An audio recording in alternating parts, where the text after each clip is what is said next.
I did have sex with him, and I told you that it was way before your time. So you admit, Ms. Rainey, that there was another guy, but you thought Mr. Jones was cheating. I ain't thought I knew. So you knew he was cheating. If he was pregnant, I would have said his baby ain't mine. You stand here, you're very strong, you're opinionated, I can do this, I got my own life. That's not what a strong woman does. And I want to understand that. Our thing, we went to the house, started doing our thing. Yeah.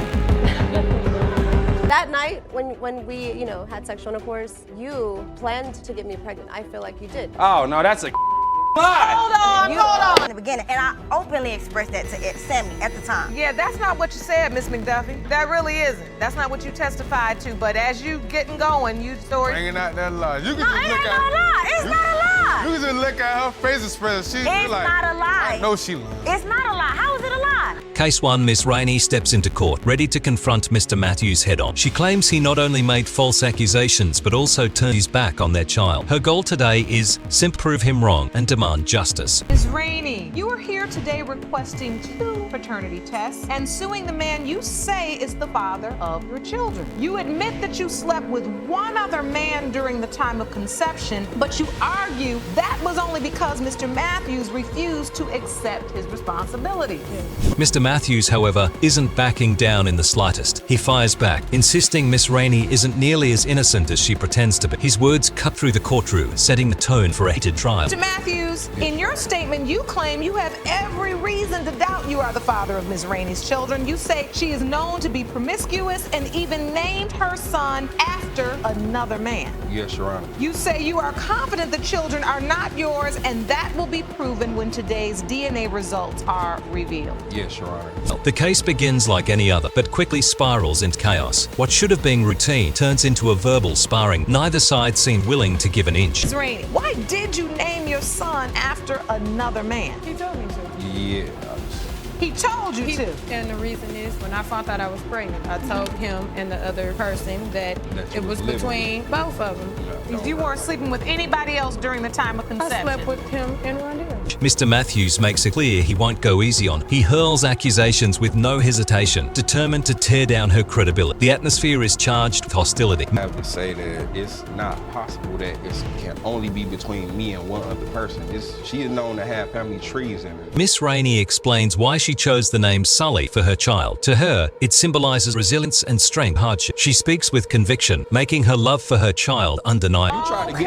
You tried to get me an ultimatum. So like, what you're saying if you don't marry me, then I'm gonna marry him. I'm like, well, you need to be hurry up and marry him because I'm not to going marry to. me, but you always chose not to because And you was not worried gonna about happen. what other people say. Even when confronted with past mistakes, Miss Rainey remains firm. She acknowledges her flaws, but insists she knows who the father is. Her voice shakes, but her confidence doesn't falter. I did have sex with him, and I told you that it was way before your time. So you admit, Ms. Rainey, that there was another guy, but you're saying not in the but time it's only frame. between them two. In terms of the time frame of conception. Correct. Mr. Matthews, on the other hand, treats the relationship as meaningless. He claims intimacy never held weight for him. To him, fatherhood is nothing more than an accusation to escape. So, Mr. Matthews, you're admitting that you continually sleep with her and have at least a sexual relationship with her. Sex is sex. It ain't nothing important like ain't no. Well, it's ain't important nothing when it produces Who people. gonna have sex with somebody for 8.5 years and don't have no feelings? Period. Point blank. Let's be real. Judge Lake listens, visibly disturbed by what she questions how anyone could take responsibility so lightly. The courtroom grows silent as her words hit hard. You're criticizing her, and yet you openly admit you were living off of her and letting her take care of you. Listen, I don't care if she was at the store panhandling for money all day. If she came back and gave it to me, I'ma take it. Because he's nothing. He's nowhere. Now, Mr. Matthews, if these kids are yours today, you're gonna be paying for it. The family members in attendance can't hide their divided loyalty. Some stand with Miss Rainey, supporting her as a mother. Others quietly side with Mr. Matthew's skeptical acclaim. How do you disrespect her mother on this level and think that it's okay? Because he don't respect You himself. know, because she Anytime don't respect you can herself. take the time out your day talking She don't about respect herself. somebody She who you work, got a she child like, she by, talking about you working on a disrespecting pole. Like she yourself. be proud of it. Like you proud that you had And sex with the so whole what? family. Oh yeah, I Okay, did. and Judge Lake stresses that lessons must be learned. She reminds them that children should never pay the price for adult conflicts. Her tone is sharp, reminding everyone at the stake. Stand here, you're very strong, you're opinionated, I can do this, I got my own life, I'm equal, I can sleep with who I want, I can do who I want. And yet your actions in staying with a man that treats you this way for over 8 years, that don't add up to me. That's not what a strong woman does. And I want to understand that. Mr. Matthews is called out for the example he's setting. A father who runs from accountability only teaches responsibility. The judge's disappointment is clear in every word. 26, now I gotta live with my cousin because I don't have no help. And if I need help, $1, I can't even get $2 from him to get on the bus to take his kids to the doctor. As a mother, you're understanding that the love and support of a father is valuable. Yes, because my daddy wasn't there. And where I'm staying at now, my daddy is around the corner. Do my daddy come around the corner to see me? Oh, he don't. At last, the moment everyone has been waiting for arrives. The DNA results are ready to be revealed. The tension in the room is unbearable. These your only possible children, Mr. Matthews? No, I got 6 kids. Besides these 2? Yes, Your Honor. Do you take care of those children? No. I do what I can. I talk to them, I tell them stuff, I teach them like how to not be like me, how not to, like for real. Like, and that's just real. Like, but All eyes lock on Judge Lake as she prepares to speak. The truth is seconds away, ready to shatter or confirm everything. The results will forever change the lives of Miss Rainey and Mr. Matthews. In the case of Rainey versus Matthews, when it comes to Renaya Matthews, Mr. Matthews, you are indeed her father. In the case of Rainey versus Matthews, as it pertains to Sally Sanders, Mr. Matthews, you are his father. Case 2, Mr. Fields and Miss Nicholson step into court ready for battle. Both launch accusation, firing shots back and forth without hesitation. The atmosphere is tense as each side digs deeper. Mr. Fields, you state you are here for the sake of your 1-year-old son. You claim the defendant has lied to you, cheated on you, and even told you herself that you are not the child's father. Yes, Your Honor. Ms. Nicholson, you deny being unfaithful and say Mr. Fields is the one who has cheated, and you can prove it. Yes, Your Honor. As testimony begins, doubts and suspicions flood the room. Miss Nicholson denies his claims, shifting the blame in his direction. She insists she has evidence that exposes his unfaithfulness. Mr. Fields, what exactly has Ms. Nicholson done to make you doubt paternity? Well, Your Honor, Sharice is a liar. The reason why I'm saying this is because Sharice gets off of work at 5 o'clock in the morning and she doesn't come home until 9 o'clock. Not to mention that I found numerous amount of panties in her vehicle. Excuse me. Your Honor. Along with an overnight bag. Your Honor. If you have an overnight bag, if we live together, why do you have an overnight bag, Sharice? Her voice grows sharper as she reveals her allegations. She says she caught Mr. Fields red-handed in his lie. The crowd leans in, waiting for the scandal to unfold. He's the one who's the cheater. He sends me videos, pictures. I'm seeing text messages, Facebook, Twitter, Instagram, all of that. There's proof that he's cheating. I also have a video stating Okay, Your Honor, and I've told her everything. I've told her even before I've done such a thing. Excuse me. This relationship is at rock bottom. But Mr. Fields refuses to stay silent. He argues that the only reason he cheated was because she did first. It's a messy confession that unravels the drama further. What do you have? I have a video showing that he's having sexual conduct with Your this Honor. lady. May I show you? You submitted this video to the court. Yes. I had to block out some things, of course, but Your Honor, I'm going to tell you how much of a dishonest person she excuse me, is. he's All in right, a public bathroom. let's take a look at that evidence.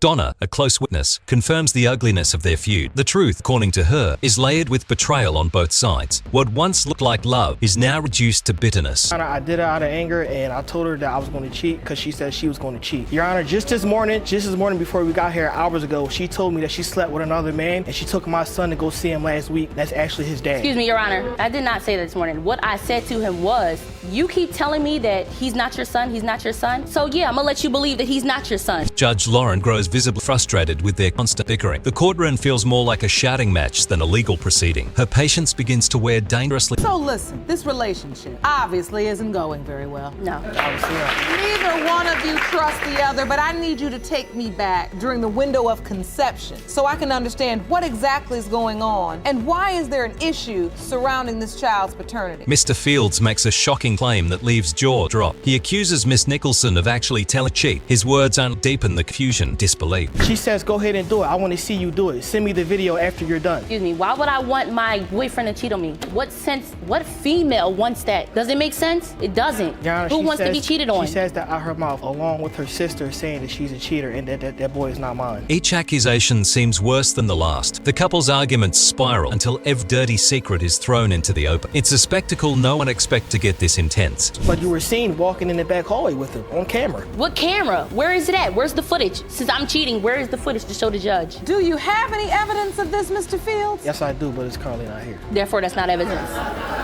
And therefore, That's I irrelevant. cannot hear it. If you're gonna come to court, you gotta be prepared. By now, the court has heard every bit of detail. The back and forth leaves nothing hidden and no stone unturned. The fight has turned into a pub unraveled their relationship. Begin to tell him, well, if you don't think the baby is yours, then I'll just tell you the baby's not yours. And you do understand, Miss Nicholson, that's just making a bad situation worse. Because what you're giving him is, something to hang his hat on. Not just for you two because you're going tit for tat and back and forth and can't get along, but for the child. Finally, Judge Lake declares the time for arguing is over. The truth will no longer be debated, but revealed through results. All eyes focus on the moment of truth that will decide everything. In the case of Fields versus Nicholson, when it comes to 1-year-old Kazir Fields, Mr. Fields, you are his father. Case 3. A man who carried on an affair with a married woman never imagined consequences. Now faces the shocking possibility the child in question may not even be his. The tension in the courtroom is impossible to ignore. Larry, you claim the defendant, Ms. Vargas, was married and having an affair with you when she got pregnant. Now, you say she initially told you that you were not the father of her 11-month-old son, but then dropped the bomb that the child was indeed yours. That is correct. After her marriage was over.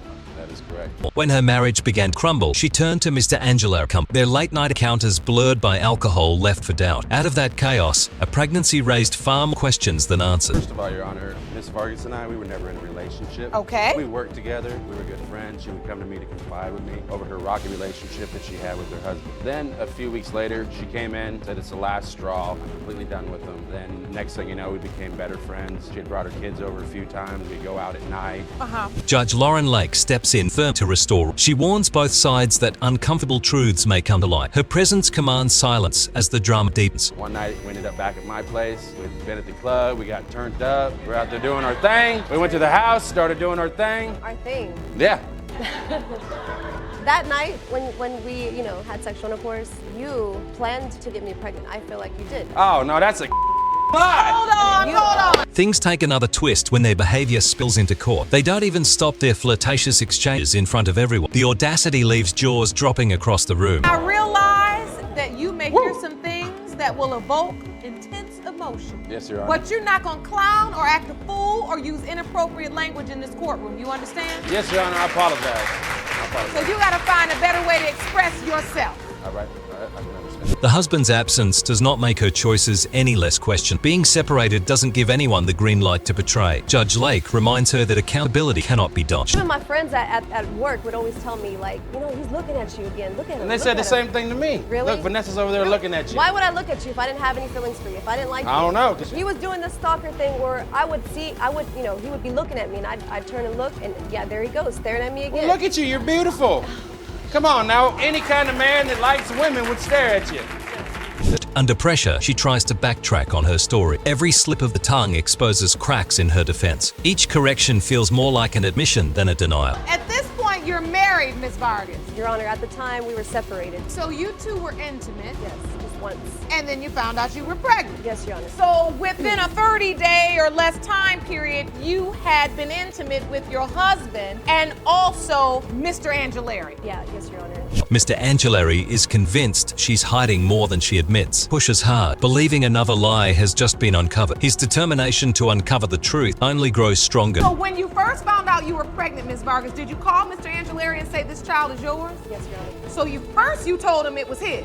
I first did. Then you decided I want to try to work this out with my husband. So you tell your husband that it's his. There could be a chance that it was his. Another lie. The courtroom feels like a puzzle with missing pieces. Everyone senses there's more beneath the surface waiting to be revealed. The child's future hangs in the balance of this mystery. I just reunited with my father after 15 years and it's been great. It's been tough growing up without a dad. And I don't think any kid deserves growing up without either one of their parents. So that's why I want to get to the bottom of this. At last, the judge makes it clear that speculation must end. Only the results will settle the chaos once and for the sake of the baby, the truth must finally come out. In the case of Angelari versus Vargas, as it pertains to 11-month-old Giovanni Vargas, Mr. Angelari, you are the father. Case 4, Miss MC Duffy walks into court determined to prove her case. She claims her ex is the biological father of her little girl. The courtroom air feels heavy as the truth waits to fold. Duffy, you are here today to prove that your ex-boyfriend, Mr. Edwards, is the father of your 2-year-old daughter, Samaya. You say you are tired of the defendant denying your child and evading his responsibility. Is that correct? Yes, Your Honor. The biggest question is whether the DNA test will force him to step up. Can he finally accept responsibility and be present as a real father? Judge Lake watches closely. Ready? Your Honor, these results are important because I know Mr. Sammy Edwards is the father. He's a pop in and pop out dad. One minute he's claiming her, the next minute she's not his daughter. And at this point, I just want my daughter to be taken care of and get the same love and support. I've allowed him opportunity. I've never denied him from his child, and I'm still getting a backlash as if this is not his daughter. To everyone's surprise, he admits the possibility without hesitation. His quick acknowledgement makes the judge's job easier, at least for the moment. But words alone won't solve what lies beneath. Right, so, Mr. Edwards? Yes, ma'am.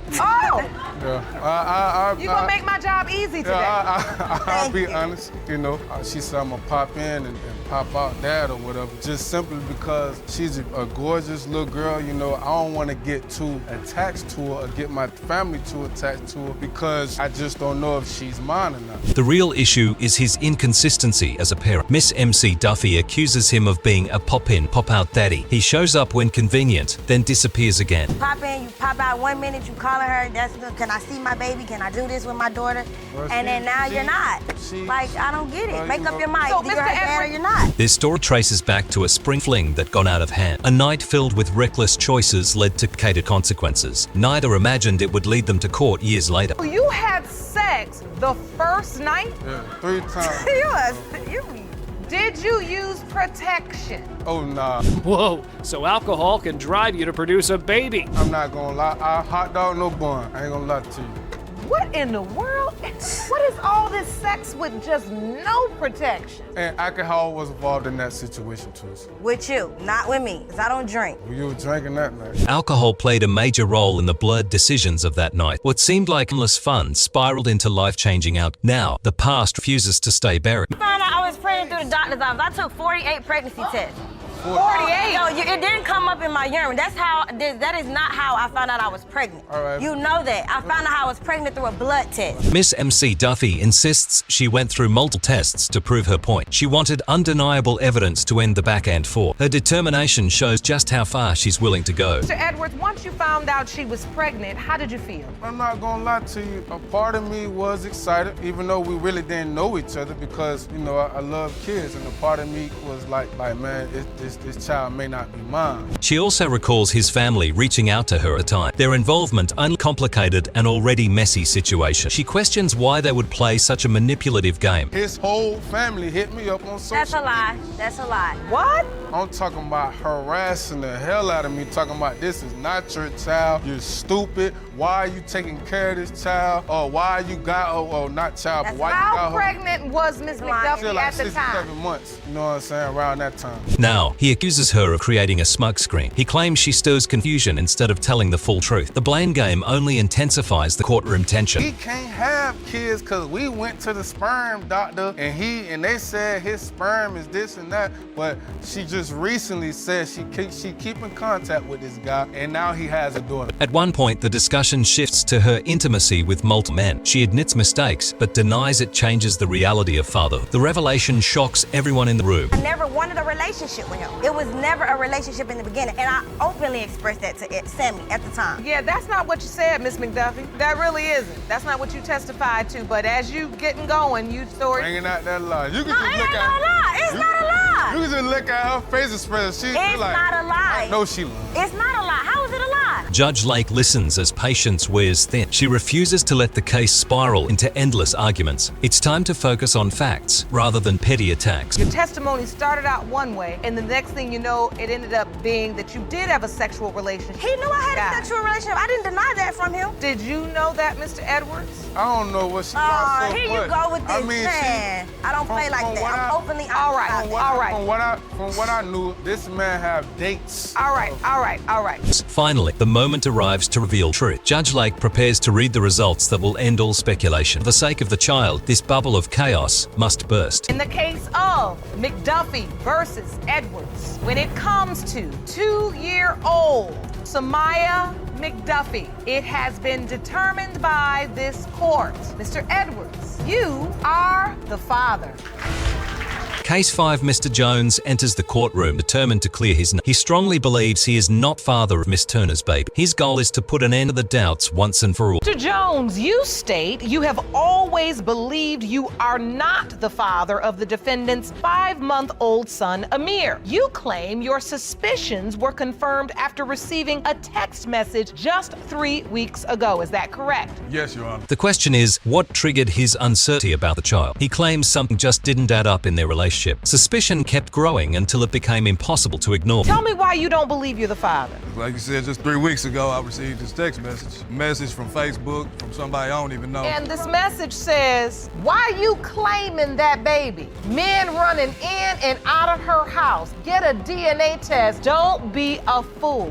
One of the sparks was a troubling message he received. It came either from a bitter hater or the very man Miss Turner was seeing behind his back. That text planted seeds of distrust. I don't know who that is, but like I told him, you know, he got so many females. We do got people that's some haters, so it could be a little fake page. Oh, wait a minute. You said haters? Yes. So you think it's a hater just texting him at 12:59 a.m.? I know for a fact it's a little hater, because I don't even know who the person is. So they made it a little fake page. It's a male, Your Honor. Miss Turner admits she reconnected with her ex. She justifies it by saying she thought Mr. Jones was already cheating. Her excuse only deepened the conflict between them. So you start sending friendly good morning texts. Ma'am. How are you? How was your day? Being a little extra friendly and cozy because you thought Mr. Jones was cheating. I ain't thought I knew. So you knew he was cheating. If he was pregnant, I would have said his baby ain't mine. Things escalated further when Mr. Jones received a disturbing voicemail. It was one of her friends, but the voice revealed a scandalous moment with another man. Betrayal hit him like a thunder. One day she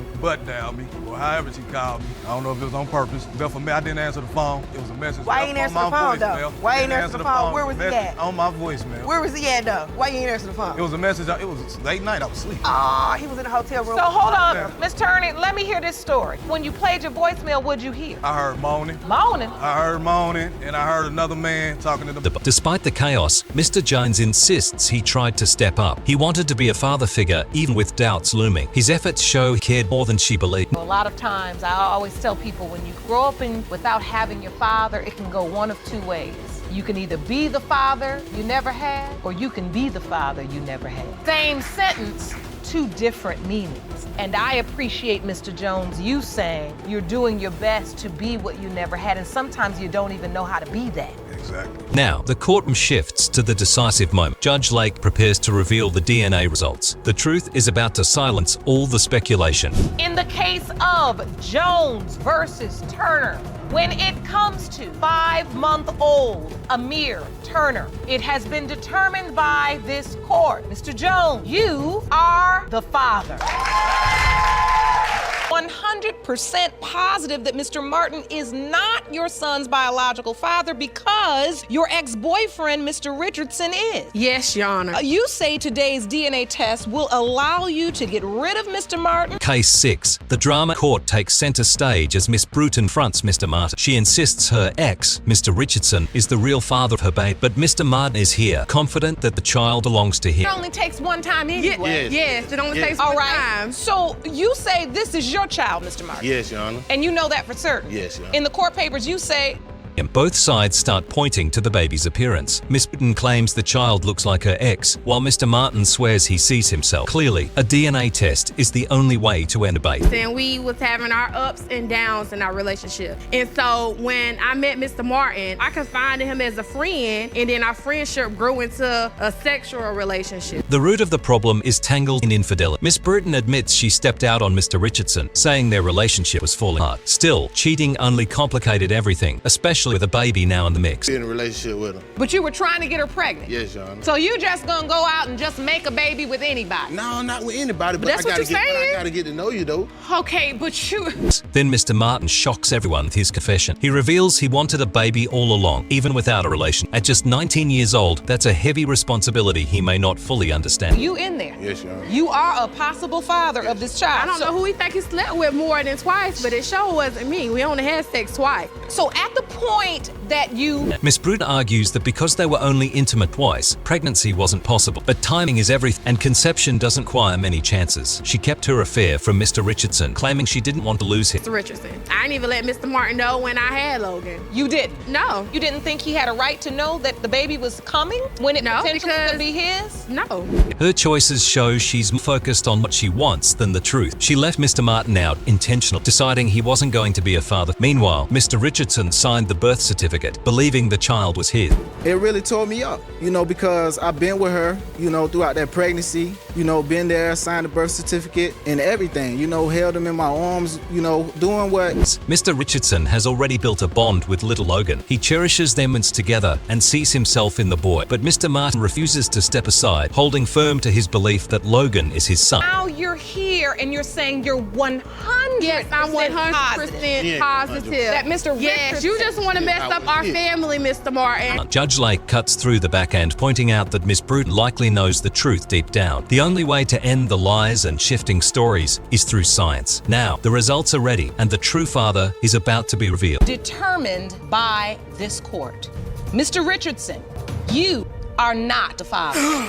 You are here to prove paternity of your 3-month-old son, Zayden. Yes, Your Honor. Shockingly, you confess it's either a man you shared a sexual relationship with who wants nothing to do with your child. Case 7, just when it seems like things couldn't get more outrageous, this case explodes with drama. Miss Holthouse arrives in court claiming either her mother's friend or another man she slept with could be the father of her baby. Proceed wasn't supposed to come to me and a word was misspelled. It was a word. A few days later, she had on tight clothing, no little skirt. Mr. Shinwald steps up to tell his side, seemingly blind to how disturbing it all sounds. He admits being lured in by her looks, which led to flirting, crossing dangerous lines. Sleeping with your girlfriend's daughter is one betrayal, but doing it unprotected is another disaster entirely. From him. And he was talking about having sex and going somewhere. I snuck out of my grandma's house that night. We went to a park. And what happened at the park? What started with casual texts spiraled into secret meetups. They flirted, snuck around, and eventually wound up in bed together. Thinking their little arrangement would stay hidden was fish, because every lie has a way of surfacing. Kind of manipulated both of us, saying that I told her about what we did and I never said anything, and she said that he told her about what we did and he never said anything. And who confessed? The betrayal cuts even deeper for Miss Holthouse's mother. She uncovered the truth and confronted Mr. Channel about his action. The fact that he was intimate with both mother and daughter at the same time left Judge Lake calling the situation disgraceful. I did not know, but as my mom was pregnant with my sister,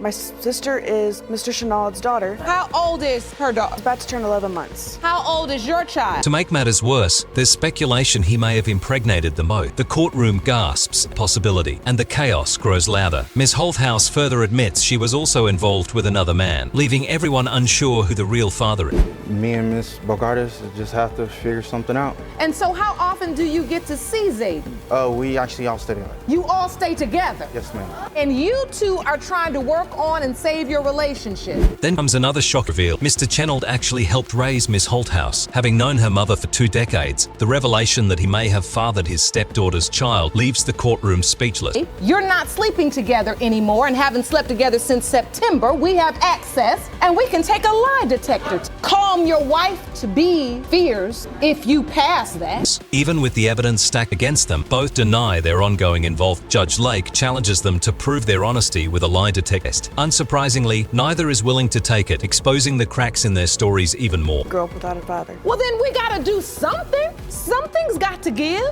Mr. Chenault, I know you're probably not allowed to say, given the rules, but do you hope?